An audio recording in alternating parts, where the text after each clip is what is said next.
They say some moments define you, some moments destroy you. For me, it was one evening, the evening I can never forget. And trust me, I've tried. I've tried to push it to the back of my mind, to convince myself it wasn't as big as it felt. But you know how memories work, right? The ones you wish you could erase are the ones that play on a loop, over and over, like a broken record. It started like any other night. The house was quiet, almost too quiet. You know that kind of quiet where you can hear your own thoughts a little too clearly? The kids were home, but they were tucked away in their rooms, and my husband, well, he was where he always is. Buried in work, locked away in his office like the rest of us didn't even exist. I remember sitting in the living room, the glow of the TV flickering across the walls, but I wasn't really watching. I was just there. My hands were idle, my mind racing, and my heart? It felt heavy, like a weight had settled on my chest, pressing down, making it hard to breathe. You ever feel like that? Like you're surrounded by people but still completely alone? That's where I was. And I hated myself for it. I mean, I have a family, a home, a life that, on the outside, looks perfect. But inside? Inside, I felt like I was fading. Like a shadow of myself, just going through the motions, waiting for something, anything, to make me feel alive again. And then, he walked in. My son. Tall, quiet, with this way about him that always made me think he saw more than he let on. He's always been my rock, you know? The one who notices when I'm not okay, even when no one else does. He sat down beside me, casual as ever, and gave me that look. The one that says, "What's wrong, Mom?" without even saying a word. I smiled at him, but it was one of those fake smiles, the kind you use to cover up the fact that you're barely holding it together. He didn't buy it. He never does. And that's when he asked if I was okay. Simple question, right? But it hit me like a ton of bricks. Because I wasn't okay. I hadn't been okay in a long time. But how do you tell your son that? How do you put into words the emptiness, the longing, the ache for something you can't even name?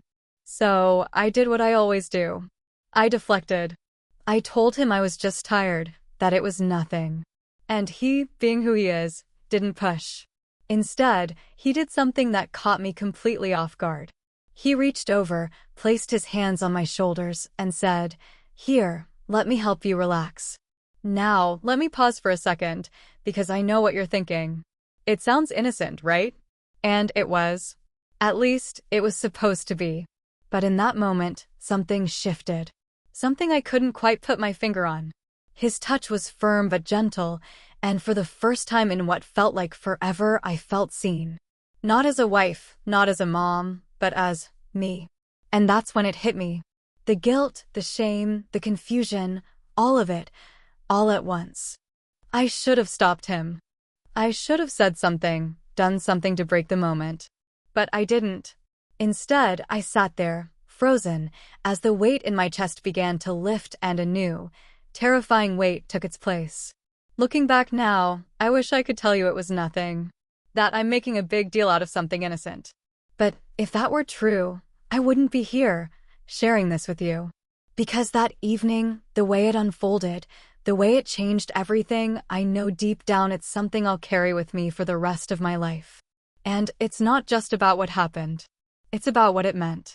About what it revealed, about me, about him, about this life I thought I knew so well.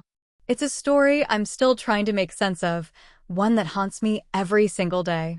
But if there's one thing I've learned, it's this. The things we don't say, the feelings we bury, the truths we're too scared to face, they have a way of coming to the surface when we least expect it. And when they do, they change everything. Absolutely everything. The story I'm about to share is complicated, messy in ways I wish it weren't, but to understand how things unfolded that evening, you need to know who we are, who I am, who he is, and how we ended up here. I'm in my late 30s, but most days I feel older. Not because of the years, but because of the weight I carry. You know, there's this image people have of moms, wives, they're the glue holding everything together.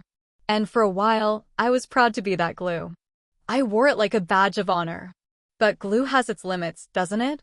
Keep pulling at it, stretching it thin, and eventually, it snaps. That's where I was. Snapped. Or maybe just barely holding on, pretending I wasn't. My marriage to Mark, my husband, wasn't always like this. When we met, he was charming, attentive, everything I thought I wanted. He had this way of making me feel like the center of his universe, like there was no one else in the world who mattered. But life has a way of dulling things, doesn't it? Somewhere between raising kids, paying bills, and juggling responsibilities, we lost each other. It's not that he's a bad man. He's not. He works hard, provides for the family, does what he thinks a husband should do. But he's distant. Always busy, always distracted. Even when he's home, he's not really here. It's like living with a ghost, a man who occupies the same space as me but feels a million miles away. And I tried to bridge that gap, believe me. Conversations, date nights, little gestures to spark something between us again. But it was like throwing stones into an empty well, no echo, no response. And then there's my son, James. He's 19, still figuring out who he is, what he wants out of life. He's a good kid, kind and sensitive in ways that surprise me sometimes. But lately, I've noticed a change in him too. He's quieter, more introspective. Like he's carrying his own burdens, ones he doesn't feel ready to share. He reminds me of myself in so many ways. Maybe that's why we've always had this bond, this unspoken understanding. James has always been my confidant in ways Mark never could be. Not in an inappropriate way, of course, but just someone who notices. Someone who cares. When I'm having a rough day, he's the one who asks if I'm okay. When I feel invisible, he's the one who reminds me I'm not. I know it's not fair to put that kind of emotional weight on him, but sometimes it feels like he's the only person who truly sees me. And that's the problem, isn't it? Feeling seen. Feeling valued. It's something we all need, something we crave, even if we don't say it out loud. But when you've gone years without it, when you've spent so long feeling like a shadow of yourself, it does something to you. It makes you vulnerable in ways you never thought possible. Our family used to be happy, or at least it felt that way. There were vacations, laughter, little moments that made everything else worthwhile. But somewhere along the way, the cracks started to show. Mark became more absorbed in his work. The kids grew up and started needing me less, and I felt lost. Like a piece of furniture in a room, useful but unnoticed. I started questioning everything. Who am I without them? Without Mark? Without the kids? What's left of me when I strip away the roles I play, the wife, the mother? And in those quiet, lonely moments, when the house feels too big and the silence too loud, those questions become unbearable. That evening, when James sat beside me and placed his hands on my shoulders, it wasn't just about the touch. It was about what it represented. Connection. Attention. A lifeline in a sea of loneliness. And maybe that's what scared me the most. How much I needed it, how much I craved it, and how quickly it filled a void I'd been carrying for years. But I'm getting ahead of myself. To truly understand what happened that night, you need to know the weight of everything leading up to it. The years of neglect, the quiet desperation, the longing for something more. Because when you spend enough time in the dark, even the faintest glimmer of light can feel blinding. And James? He was that light. Not in a way I would have ever chosen or expected, but in a way that was undeniable. And that's where the story begins. Where everything started to unravel in ways I couldn't have imagined. Where the cracks in our family turned into chasms, and I was left standing at the edge, wondering if I could ever put the pieces back together. But before I go on, let me ask you something. Have you ever felt so unseen, so invisible, that you'd do anything for someone to notice you? Because if you have, then maybe you'll understand what happened next. Maybe you'll see that this isn't just a story about mistakes. It's a story about being human. About wanting, needing, longing for something more, even when you know it might destroy you. It was such a small thing, really. Innocent. At least, it should have been. I'd been sitting on the couch for too long, my neck and shoulders stiff from a day of doing everything for everyone except myself. You know the kind of ache that builds when you're carrying not just physical weight, but emotional weight too? That's how it felt. James walked into the room, casual as ever, his face lit faintly by the glow of his phone. I smiled at him, a weak, tired smile, and rubbed my neck absent-mindedly. He glanced up, his eyes catching mine in that quiet, thoughtful way of his. "Mom, you okay?" he asked, setting his phone down on the coffee table. I waved him off. "Just sore," I said. "Nothing to worry about." But James wasn't the type to let things go. He walked over and stood behind the couch, looking down at me with an expression that was equal parts concern and insistence. "Let me help," he said, and before I could protest, his hands were on my shoulders.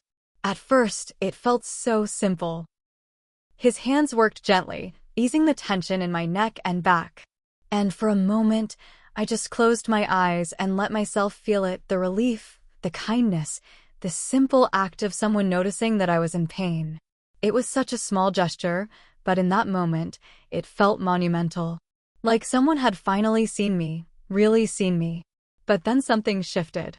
I don't know if it was the way his hands lingered a second too long, or the way my skin seemed to tingle under his touch. Maybe it was the fact that I couldn't remember the last time anyone had touched me like that, not Mark, not anyone. I opened my eyes, suddenly hyper-aware of the moment, and glanced back at him. His face was calm, focused, but there was something in his expression that caught me off guard. A softness, a tenderness.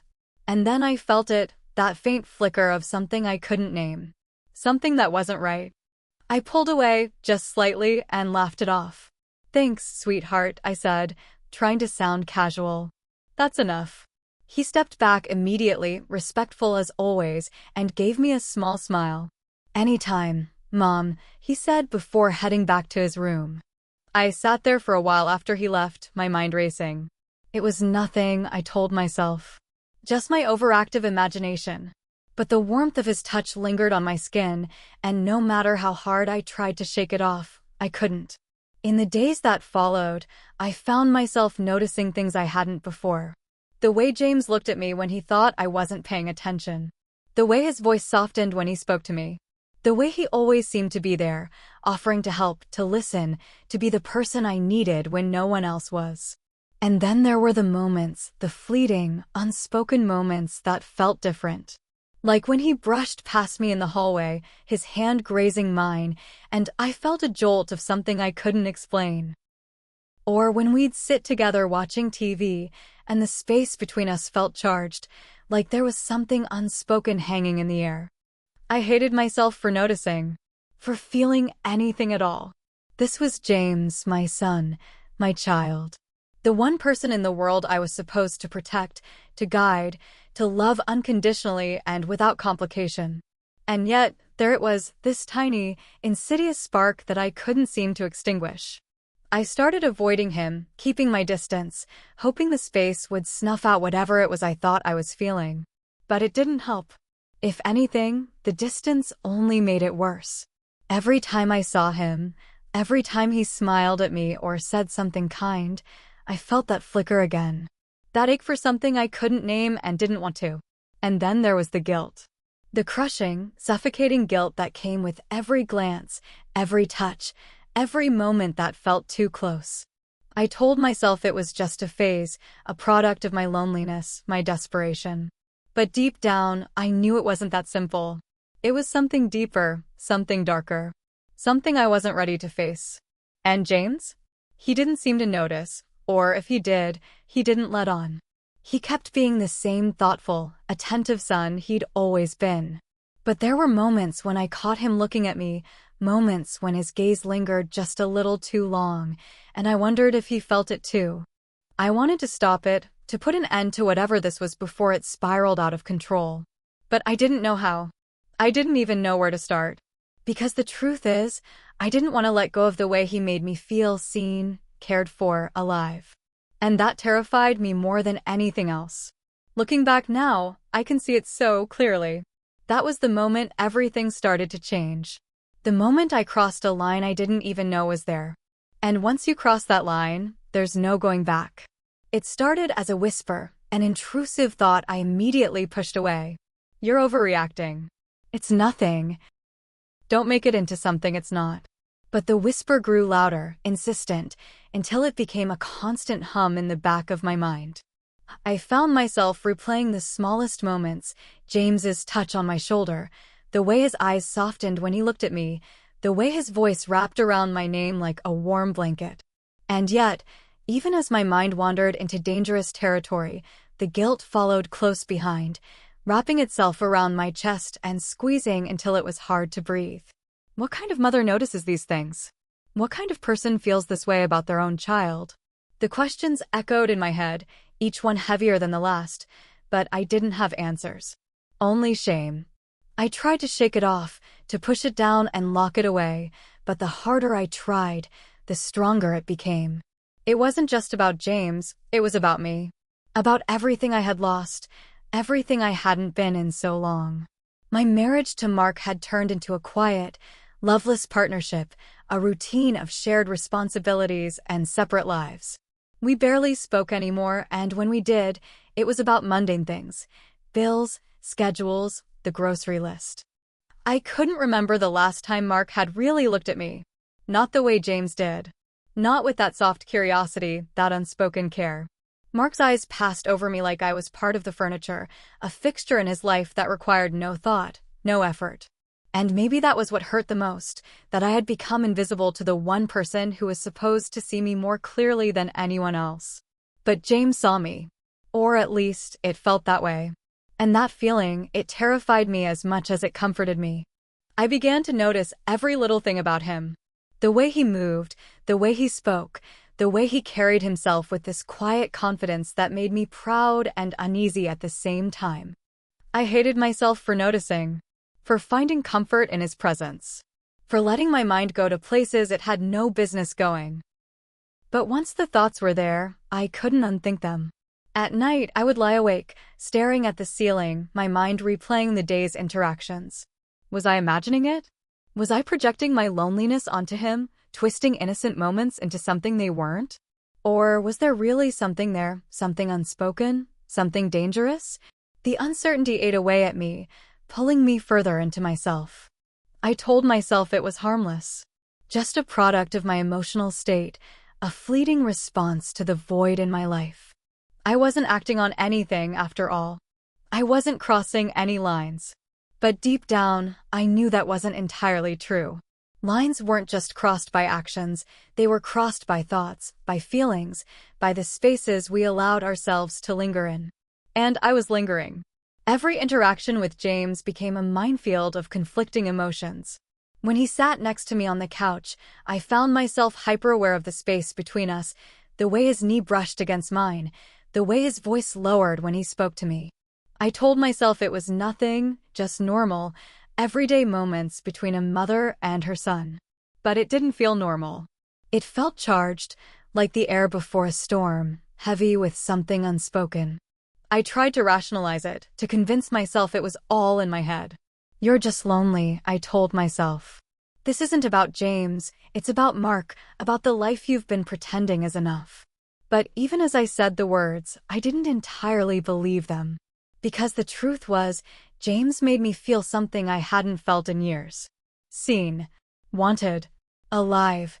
And that was the hardest part to admit, that I didn't want it to stop. That a part of me craved those moments with him, craved the way he made me feel. It wasn't about love, or desire, or anything so simple. It was about the ache inside me, the emptiness I had carried for so long, and the way James seemed to fill it, even if just for a moment.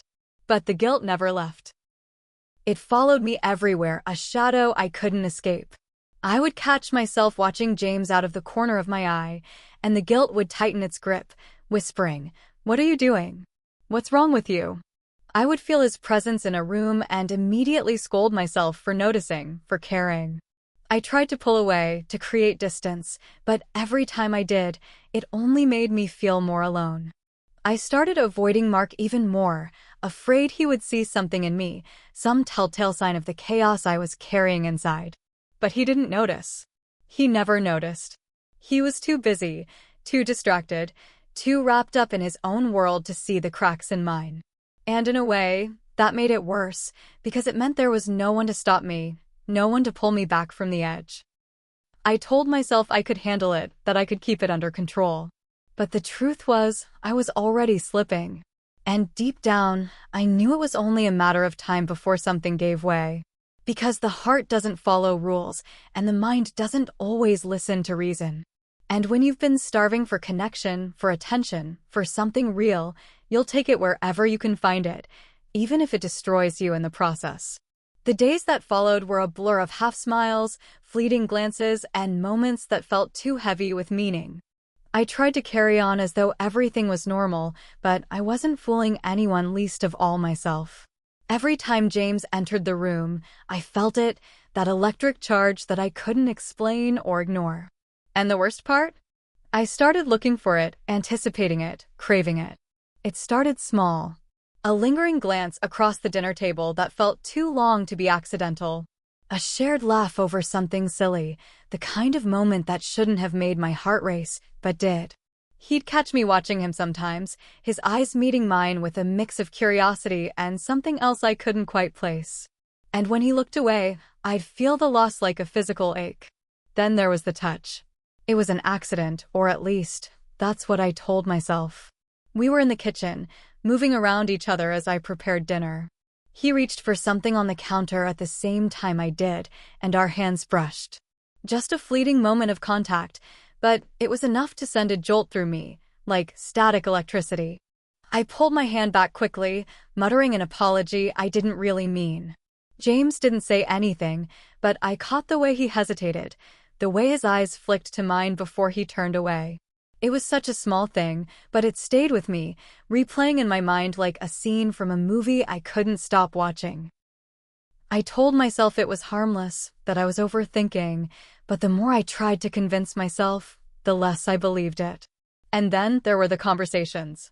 They weren't unusual on the surface, just the kind of talks we'd always had. But now, they felt different. More intimate. More loaded. One evening, as we sat in the living room, he asked me how I was doing. Not in the casual, passing way people usually ask, but in a way that felt deeper, more intentional. I hesitated, caught off guard by the question. "I'm fine," I said, forcing a smile. He didn't let it go. "Are you, though?" he asked, his eyes searching mine. "You've seemed, I don't know, different lately." The honesty in his voice hit me like a punch to the chest. He'd noticed.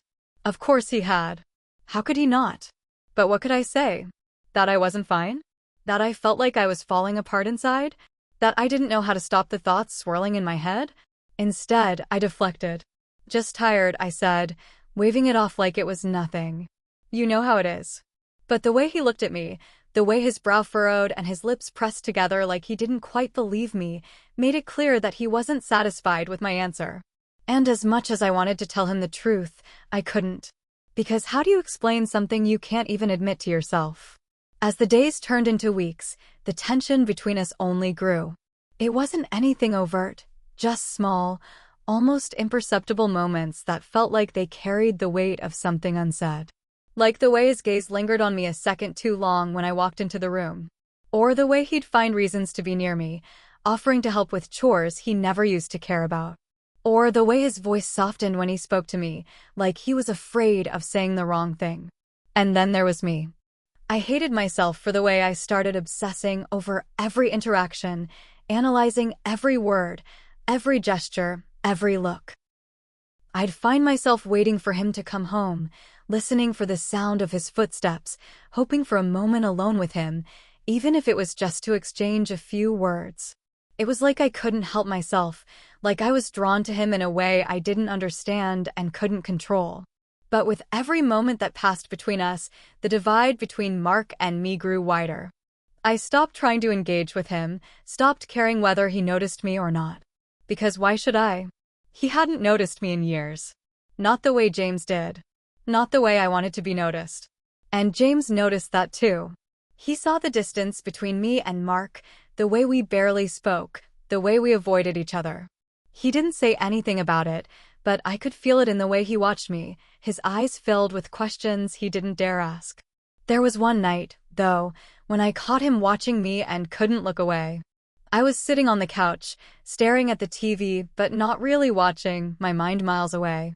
When I turned my head, There he was, leaning against the doorway, his arms crossed over his chest, his eyes fixed on me. "What?" I asked, my voice sharper than I intended. He shook his head, a small, almost sad smile tugging at the corners of his lips. "Nothing," he said, but his tone said otherwise. And then he was gone, leaving me alone with my thoughts, my guilt, and the unbearable weight of everything I couldn't say. I knew I was on dangerous ground, that I was playing with fire.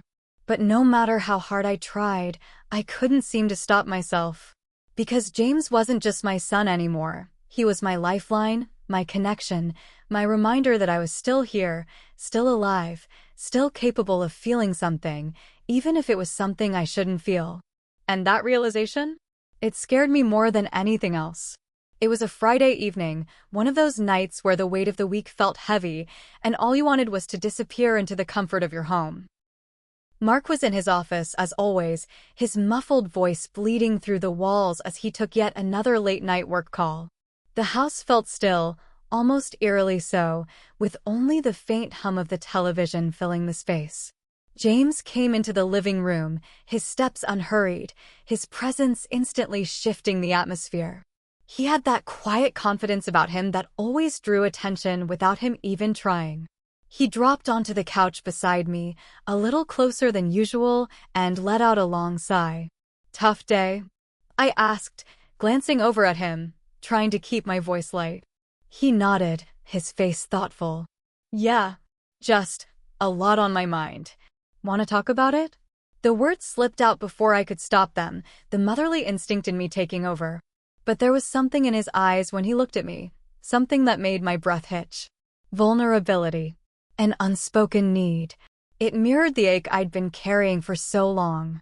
He shook his head but didn't move away. Instead, he leaned back against the couch, his arm resting along the back, his hand grazing my shoulder. It was such a small thing, so casual, and yet it sent a shiver through me. I told myself to pull away, to put some distance between us, but I didn't. I couldn't. The TV played on, the images flickering across the room, but neither of us was paying attention. The silence between us was thick, charged, filled with everything we weren't saying. I could feel his gaze on me, and when I turned to meet it, the intensity in his eyes made my stomach flip. "You've seemed different lately," he said softly, his voice barely above a whisper. Distant. I swallowed hard, my throat suddenly dry. "I've just had a lot on my mind," I said, echoing his earlier words. He nodded, his eyes never leaving mine. "I notice, when you're not okay." The words hung in the air between us, heavy and meaningful. My heart pounded in my chest, and I could feel the heat rising in my face. I wanted to say something, anything, to break the tension, but no words came. Instead, I just stared at him, caught in the intensity of the moment. And then it happened. He shifted slightly, leaning in just a fraction, his hand slipping from the back of the couch to rest on my shoulder. His touch was warm, grounding, and yet it felt like fire against my skin. My breath hitched, and I saw the hesitation in his eyes, the conflict mirrored in my own. It was a moment suspended in time, one that felt both endless and fleeting. I should have moved. I should have pulled away, broken the moment, done something to stop what was happening. But I didn't. Instead, I stayed frozen, caught between the weight of what I knew was wrong and the ache for something I couldn't name. His hand brushed against my collarbone, so faintly it could have been accidental, but the look in his eyes said otherwise. It was a look I'd seen before, though never directed at me. A mix of curiosity, need, and something deeper, something unspoken. My heart raced, and my mind screamed at me to stop, to say something, to do anything to end this. But my body betrayed me, rooted to the spot, unable to move. "Mom," his voice was soft, uncertain, and the way he said it sent a chill down my spine. It wasn't the word itself, it was the way it lingered, filled with questions neither of us dared to ask. I finally broke the moment, standing abruptly, my legs shaky beneath me. I should check on your father," I stammered, avoiding his gaze as I moved toward the kitchen. My hands trembled as I gripped the counter, my mind racing. replaying the moment over and over again. It wasn't just the touch or the look or the way my heart had reacted.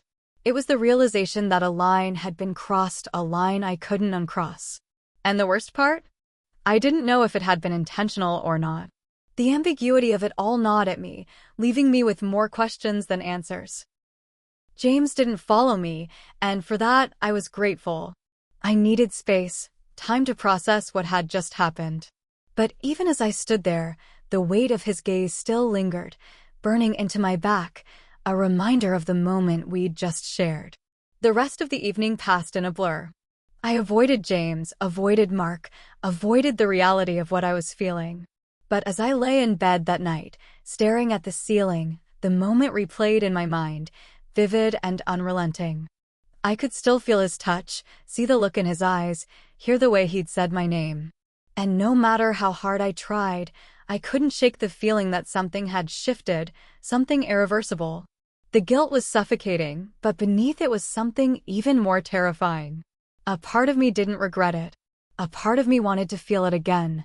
And that realization, that tiny, insidious truth, was the most dangerous thing of all. Because now, there was no going back. The morning after that evening was unbearable. I woke up feeling as though the weight of the world was pressing down on me, my chest tight, my thoughts scattered. I replayed the moment in my mind over and over again, dissecting every detail, every look, every word, searching for some way to convince myself it hadn't been what it was. But no matter how I turned it, the truth remained. A line had been crossed. I couldn't even bring myself to go downstairs. The thought of facing James, of seeing him and knowing he'd felt it too, made my stomach churn. I lingered in bed longer than I should have, listening to the sounds of the house waking up around me, footsteps, the clatter of dishes, the low murmur of voices. When I finally did go down, the air felt different, heavy with something unspoken. James was at the kitchen table, his head down, scrolling through his phone.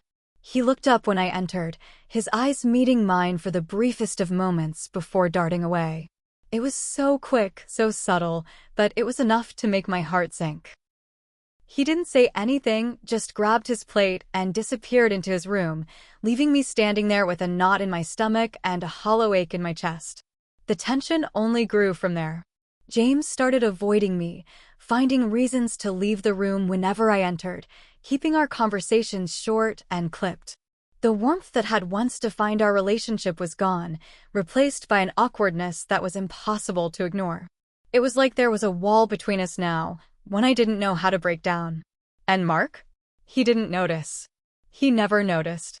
He went about his days as though nothing had changed, too caught up in his work to see the cracks forming around him. His obliviousness only deepened my isolation, making me feel more alone than ever. At dinner, the silence was deafening. Mark would talk about his day, oblivious to the strained atmosphere, while James barely said a word, his eyes fixed on his plate. I'd try to make small talk, asking James about school or his friends, but his answers were short, dismissive, his tone distant. It was like he was punishing me, or maybe punishing himself. I couldn't tell. The guilt was unbearable. It gnawed at me, a constant reminder of my failure, my weakness, my betrayal, not just of Mark, but of James too. I'd failed him as a mother, crossed a boundary that should never have been crossed. And yet, I couldn't shake the memory of that moment, the way it had made me feel, the way it had filled the void I'd been carrying for so long. That thought alone made the guilt even worse.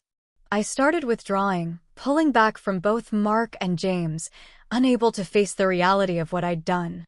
I'd find excuses to stay out of the house, running errands that didn't need to be run, taking long walks with no destination in mind, anything to avoid the suffocating tension that had taken over our home. But no matter how far I ran, it followed me. The memories, the guilt, the ache. They were always there, waiting for me, reminding me of the damage I'd done. I found myself crying in the car more often than not, the weight of it all too much to bear. And yet, I couldn't bring myself to confront it, to talk to James, to fix what had been broken. Because how do you fix something like this? How do you even begin? The little things started to change too. James stopped eating dinner with us, claiming he had homework or wasn't hungry. He stopped lingering in the living room, stopped offering to help with chores. His laughter, once so easy and genuine, was gone, replaced by a quietness that felt like a punishment. And then there was the way he looked at me, or didn't look at me. His eyes never met mine anymore, and when they did, it was fleeting, filled with something I couldn't quite name. Guilt? Shame? Anger? Maybe all of it. Maybe none of it. All I knew was that it hurt more than I thought it could. I tried to reach out once, to bridge the gap between us. One evening, as he was heading to his room, I stopped him, my voice shaky and uncertain. "James," I said, my heart pounding in my chest. "Can we talk?" He hesitated, his hand on the doorknob, his shoulders tense. For a moment, I thought he might say yes, that we might finally address the elephant in the room. But then he shook his head, his voice barely above a whisper. "Not right now, Mom." And just like that, he was gone, the door closing behind him, leaving me standing there with tears in my eyes and an ache in my heart I couldn't ignore. The days turned into weeks, and the distance between us only grew. The house, once filled with warmth and laughter, felt cold and empty, the silence a constant reminder of everything that had been lost. Mark, oblivious as ever, continued on as though nothing had changed, his ignorance both a blessing and a curse. Because while his distance spared me from questions I couldn't answer, it also meant I had no one to lean on, no one to share the weight of what I was carrying. And James. James became a stranger to me. The boy who had always been my rock, my confidant, was now someone I didn't recognize, someone who avoided me at every turn. And it was all my fault. I'd crossed a line, and there was no going back. The fallout was inevitable, the damage done. And as much as I wanted to fix it, to mend what had been broken, I didn't know how. All I knew was that the weight of it all was too much to bear, and the silence between us was deafening. The silence in the house was oppressive, like a heavy fog that refused to lift. Days blurred together, and I found myself retreating further into my own mind, trapped in an endless cycle of guilt, shame, and confusion. I spent hours analyzing every moment, every decision, every feeling, trying to understand how I had allowed things to get to this point. I kept coming back to the same question: what kind of mother am I? The word mother carried so much weight, so many expectations, unconditional love, selflessness, the ability to put your children's needs above your own. But I had failed. I had crossed a line that no parent should ever even approach.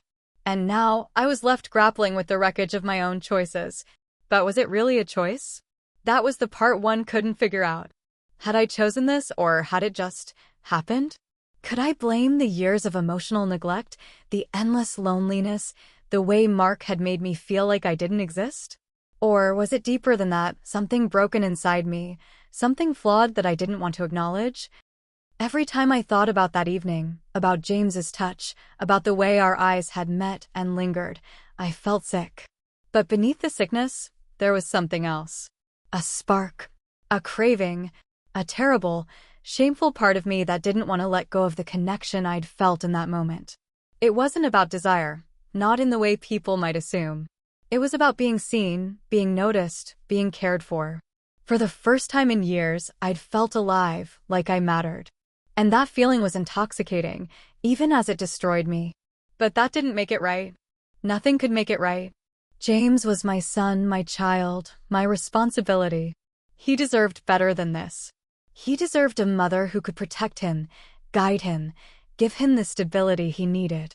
Instead, I had burdened him with my own emotional baggage, dragged him into a mess he never asked for. The guilt was unbearable. I hated myself for what I'd done, for the way I'd allowed my own needs to overshadow his. And yet, I couldn't stop thinking about him. About the way he'd looked at me, the softness in his eyes, the unspoken understanding between us. It was a connection I hadn't felt with anyone, not even Mark, in years. And that terrified me. I started questioning everything, my morality, my worth, my ability to be the person James needed me to be. How could I ever look him in the eye again, knowing what I'd done? How could I face Mark, knowing the truth I was hiding? How could I live with myself, knowing the damage I'd caused? I thought about confronting James, about sitting him down and talking it through, clearing the air before it consumed us both. But every time I imagined the conversation, I froze. What could I say? How could I explain something I didn't even fully understand myself? And what if I made it worse? What if talking about it only deepened the wound, solidified the tension between us, pushed him further away? On the other hand, ignoring it didn't seem like an option either. The silence between us was suffocating, the distance unbearable. Every interaction felt like walking on eggshells, careful and calculated, both of us afraid to acknowledge the elephant in the room. It was no way to live, not for me, not for him, not for our family. But what was the alternative? If I confronted James, if I admitted my guilt, what would that do to him? To us? To Mark? Our family was already fragile, held together by a thread. One wrong move, and it would all come crashing down. Could I really risk that? And yet, every time I saw James, every time I caught the sadness in his eyes, I felt the weight of my silence. He deserved answers, clarity, closure. But would confronting him give him that? Or would it only deepen his pain? I didn't know. I didn't know anything anymore. At night, I'd lie awake, staring at the ceiling, my mind racing with questions I couldn't answer. Should I confront him? Should I suppress it? Should I pretend it never happened and try to move on? None of the options felt right. None of them felt like they could fix what had been broken. And then there was Mark. His obliviousness had been a blessing at first, sparing me from the questions I wasn't ready to answer. But now it felt like a curse. He didn't see the tension between me and James, didn't notice the way we avoided each other, didn't care enough to ask what was wrong. His distance only deepened my isolation, leaving me alone with my thoughts and my guilt. I started wondering if he'd even care if he knew the truth. Would he blame me? Would he blame James? Would he even notice that his neglect had been the catalyst for all of this? Or would he just shrug it off, too absorbed in his own world to deal with the fallout? The truth was, I didn't want to find out. I wasn't ready to face the consequences of my actions, wasn't ready to admit that I'd failed not just as a wife, but as a mother too. But I knew I couldn't stay in limbo forever. Sooner or later, something would have to give. And that's where I was, stuck in a cycle of guilt and shame, craving a connection I knew I shouldn't want, and paralyzed by the fear of what would happen if I made the wrong choice. The line between right and wrong had never felt so blurred, and the weight of my silence was crushing me. But the question remained, do I confront him? Or do I bury it, pretend it never happened, and try to preserve what little is left of our family? I didn't know the answer, and maybe I never would. You've heard my story, and now I'm left here, asking myself questions I never thought I'd have to face. Questions about who I am, what I've done, and how I can move forward. But more than anything, I'm left asking, how did I let it come to this? Loneliness is a strange thing, isn't it? It creeps up on you, settling in the cracks of your life until it consumes you completely. It blinds you to reason, makes you desperate for connection, and pushes you to places you never thought you'd go. That's where I am now, staring at a road I don't recognize, wondering if there's any way back. Have you ever felt like that? Like you were so starved for attention, so desperate to feel seen, that you made choices you couldn't explain, choices you couldn't take back? If you have, you'll understand the weight of what I'm carrying. And if you haven't, then maybe you're luckier than I am. But I need to hear from you. If you were in my shoes, what would you do? Would you confront it head-on, risk everything to find clarity, or would you bury it, try to move on, and protect the fragile threads holding your life together? Have you ever faced a moment that changed everything, a moment that made you question everything you thought you knew about yourself? I want to hear your stories, your thoughts, your advice. Because maybe in sharing, we can find some way to make sense of the chaos. Maybe we can help each other find a way forward. So please, leave your thoughts in the comments below. Share your perspective, your experiences, your own moments of struggle. And don't forget to like this video, share it with someone who might need to hear it, and subscribe to this channel for more stories like mine, stories that dive into the raw, unfiltered truths of the human experience. As I sit here, reflecting on everything that's happened, one thought keeps echoing in my mind. How did I get here? It's a question I don't have an answer for, but I do know this: loneliness is a dangerous thing. It's not loud or obvious. It doesn't announce itself with fanfare. Instead, it creeps in quietly, stealing pieces of you bit by bit until there's almost nothing left. And in that emptiness, you'll find yourself reaching for anything, anyone, that makes you feel alive again. But that's the danger, isn't it? Because in those moments, when you're desperate to feel something, anything, you can lose sight of who you are. You can make choices that leave scars you'll carry forever. And sometimes, those choices don't just hurt you, they hurt the people you love the most. If there's one thing I've learned, it's this: emotional neglect can push you to places you never thought you'd go. But it doesn't have to. You don't have to let it consume you. You don't have to let it define you. So, to anyone watching this who feels like I do, like you're invisible, like you're fading, like you're desperate for something more, please, don't let yourself get lost like I did. Talk to someone. Reach out. Find a way to reconnect with the people in your life before the silence becomes too loud to bear. And if you're on the other side of this, if you're the one who's distant, distracted, or oblivious to the pain of someone you love, take a moment to really see them. To notice the cracks before they become chasms. Because sometimes, all it takes is one moment of connection to change everything. This is my warning, my lesson, my plea. Don't let loneliness make you lose yourself. Don't let it make you forget who you are, or who the people in your life need you to be. Because once you cross that line, there's no going back. And the weight of it is something you'll carry forever. Thank you for listening to my story. Thank you for being part of this journey with me. And remember, you're not alone. None of us are. Even in our darkest moments, there's always a way back to the light.